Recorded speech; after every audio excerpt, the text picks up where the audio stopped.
Hey everyone, welcome to today's video. Now, what I've done is I've actually done a comparison video between the Honey Badger and the P416 so that you guys can see. Now, in terms of the RPM, which those numbers, my best P416 has Allegro.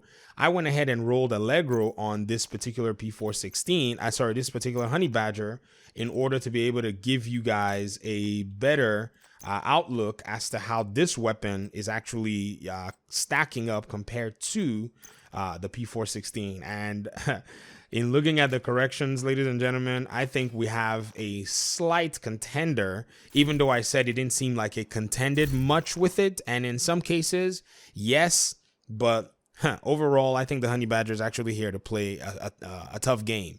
So check it out. Custom P416 that I have here compared to the Honey Badger are both within the 18,000 base damage range.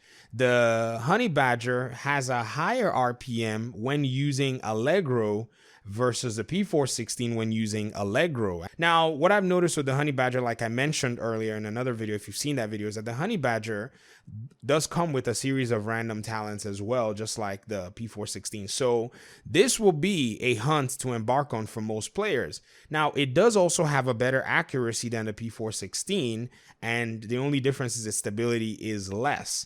In terms of modding, it doesn't have a muzzle, and so that's the drawback. But I think in terms of RPM, that, in my opinion, can be something that makes up for it if we see numbers of the Honey Badger that scale to the same level as the P416. As many people may not, pay attention, RPM is a huge DPS factor in terms of these kinds of weapons. And so that's, in my opinion, one of the really interesting things about looking at weapons like these, and especially when they bring them out to the game. So in my opinion, this is one of the better weapons that has come with the patch in more recent times. If you even go to your, even the Carbine 7, which also has very decent RPM as well. I think the same as the Honey Badger, when the Honey Badger has no RPM mod. So 790 RPM for a base Honey Badger without Allegro. You can also see that there's also some competition here as well, and the Police M4. So assault rifles are vying for your time, and I would say your goal is to farm for them as much as possible. Now let me see how this Honey Badger fires. I'm really excited about these numbers. Actually, I'm taking a further look at them. I'm really excited as to seeing these RPM changes, which makes it something more of a, they fire they sound about the same in terms of how they fire.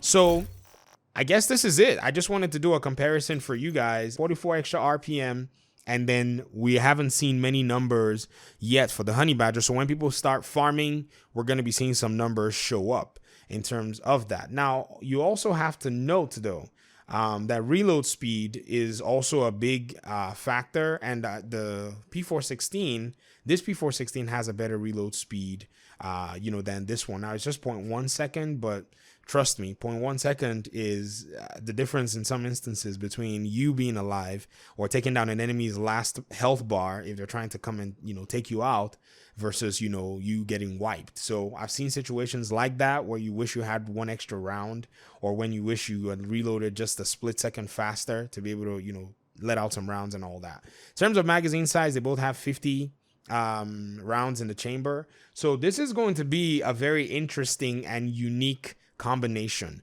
For those of you who are wondering when you get your Honey Badger what you need to do with it, the first thing I'll say is go ahead and get one. If you can get one with Allegro, I think that's what people are going to be looking for. Some people might take one with extra. It doesn't really bother them because the RPM, even at its base, is actually still pretty good. And then you compare it with your chatterbox. So I hope this video was very, I hope it provided some light for those of you who are wondering as to how this weapon will stack with the P416. I wouldn't say it's better right now, but it's looking pretty good. It looks like it's going to be a huge contender, and people are going to be trying to farm the best possible version of this that they can get. All right, that's pretty much it from me. Thank you very much for your time and audience, and I guess I'll see you in the next video. Thank you very much for watching the Gaming Daddy channel. Peace.